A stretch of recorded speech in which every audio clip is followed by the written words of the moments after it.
early in my journey with God, even before the Pattons moved to California. I was encouraged with a verse from the Psalm. In Psalm 37:4, it says, "Delight yourself in the Lord, and He will give you the desires of your heart." That verse has always been a lot to me.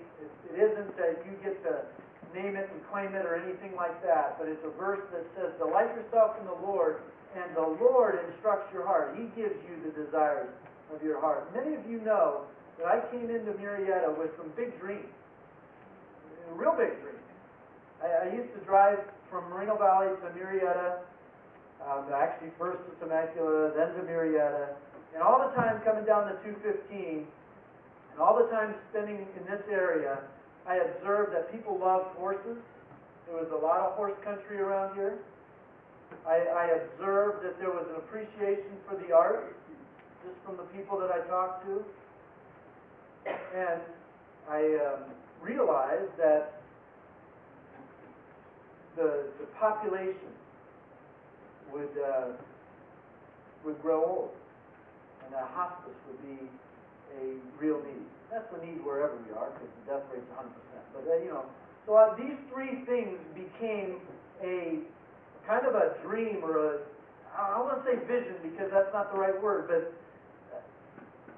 big dreams for this area included an equestrian center where the people who love horses would use horseback riding as a therapy, and especially a therapy for children with autism. But there's so much more that can be done with horseback therapy.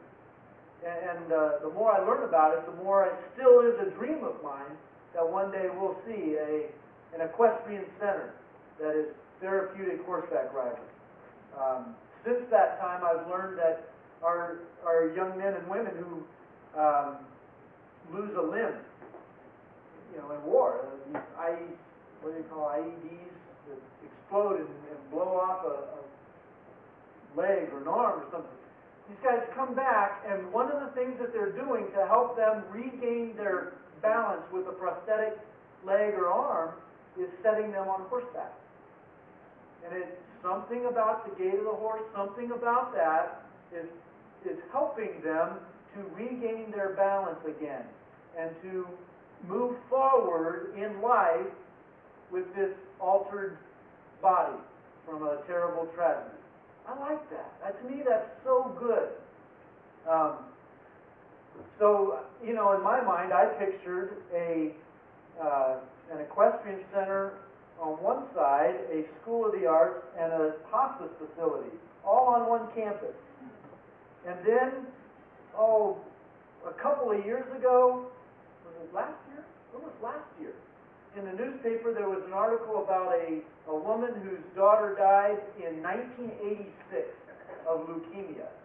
And when she died, she was in so much pain that her mother could not even touch her. And that mother, named Lori Codis, put together a foundation called Christie's Foundation.